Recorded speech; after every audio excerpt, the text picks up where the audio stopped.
अनिता सकाळी घाईघाईने कॉलेजला निघत होती. आईने मागूनच हाक मारली, बाळा छत्री घेऊन जा, पाऊस येईल. अनिताने त्रासलेल्या चेहऱ्याने उत्तर दिलं, आई रोज रोज काय सांगतेस, नको छत्री, आणि रोज नको तेच तेच सांगत जाऊ.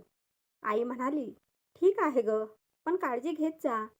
अनिता घरातून रागातच निघाली. त्या दिवशी दुपारी भयंकर पाऊस आला. रस्त्यावर पाणी भरलं. अनिता बसस्टॉपवर पाऊस थांबायची वाट बघत उभी होती. अचानक एक ओळखीचा हात तिच्या डोक्यावर छत्री धरतो. अनिता आश्चर्याने वळते, बघते तर आईच उभी. मी म्हटलं होतं ना, पाऊस येईल, आई म्हणाली. तिच्या डोळ्यात काळजी दिसत होती.